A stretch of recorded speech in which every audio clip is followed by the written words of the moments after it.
Rap and hip-hop. Hip-hop being the culture? That's correct. It's a much broader definition. Rap is the music, but hip-hop encompasses the fashion, the music, the attitude, the overall spectrum of how the kids live and how they're expressing themselves. So what are some of the more unique characteristics then of rap, the music? Well, rhythmic music, it comes out, rap started as a basis out of hip-hop, which was DJ music, playing different beats, instrumental breaks from records. The rapping is sort of a syncopated kind of talking. So the words got put to all of it later then? It started with DJs definitely, and the rappers sort of came in later and began expressing. It was party music. Get up the floor and dance, blah, blah, blah, blah, blah. Right. Well, that's interesting that you say that, because it's actually, though, become more than party music. It's almost like informative. It's got, it talks about society and people's views put to this, Well, it's become an articulator. The famous Chuck D quote is that hip-hop or rap has become the CNN of black America.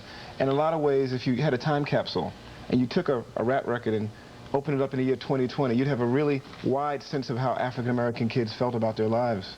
All right, one of the first commercially successful rap songs, I'm told, was Rapper's Delight by Sugar Hill Gang. Here's a brief look. Watch. All right, now what year are we looking at there, though? 79? 79. That's right. But I said 20 years. It goes back 20 years. It's that old. It's just come through all kinds of a metamorphosis. Yeah, sure. The Sugar Hill Gang was 1979, but there were rappers, you know, in New York City, which is really where the music was born, beginning 4, 5, 6 years earlier. You know, the criticism now. It didn't make it to record until 1979. You know, the criticism now is that it's got all these, you know, really tough kind of lyrics in it somehow. But were they in it back then? Well, so or is this something that's happened? I just want to address your initial question. Is that right now rap is a spectrum of different attitudes and different artists. We are focusing in on the Dr. Dre's of the world because they're very successful at this moment. But if you look at Tribe Called Quest, De La Soul, Public Enemy, Digable Planets. There's a wide range of artists and attitudes within this music. And I think that sometimes the focus is always on the more extreme parts of it, as if you judge all rock music by heavy metal. Yeah. All right, we're going to take a break for a moment because there's all the rap videos, too, the parents are seeing in the house. If I want to take a break, we'll come back and talk more about rap music. All right, we're talking about rap music with three people who work in the music industry or who write about it. Carmen Ashhurst, entertainment company executive. Nelson George, writer, columnist. Bill Adler, publicist for several different rap artists. He's written books about rap music. Let's take a look at I think it's three different rap groups, their videos, and then we'll come back and talk.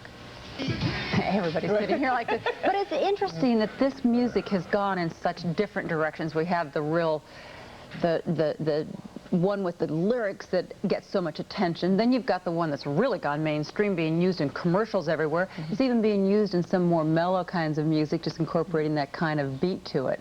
Because the last group that we just saw, Run DMC, actually their career, they have themselves involved in doing different kinds of music. So they're now doing a Christian rap here. But before that, they were doing a more mainstream kind of music, and then they were doing some more hardcore kind of music. So artists themselves evolve and grow within the music. Well, go ahead, you take the phrase, I mean, you say rap, you're saying anything. I mean, rap is just words. So when you have a good beat, which basically is the appeal of the music, let's not get away from that. It's the music that drives this whole culture. Once you have a musical base, then you can say anything you want to, and so you have different attitudes coming on top of this music. Well, I guess that's where the controversy starts there. Can you say anything you want to? Because there are those who think that by allowing these groups sometimes to say things that is hatred against women or inciteful of violence, that you cross over a line.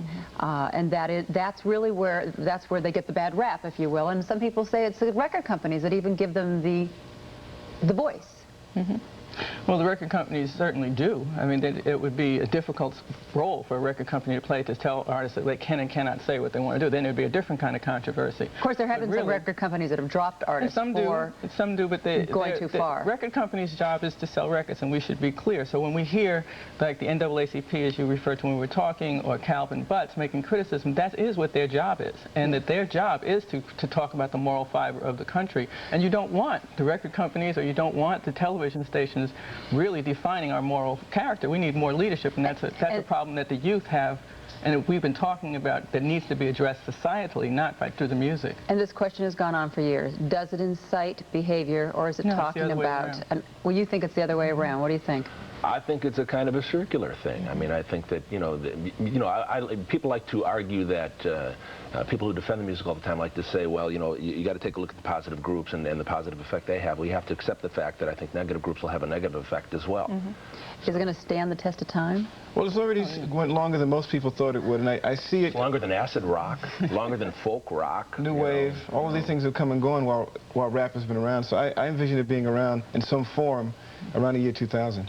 Sure, there's a lot of, there are freestyle rap things, there are things that are going on in underground, excuse me, rap that really show that it's really an art form at heart and then a commercial entity second, so I think it will. Sorry to you parents who don't like it. It's going to be around for a while. Thank you all very much. We'll be back in just a moment.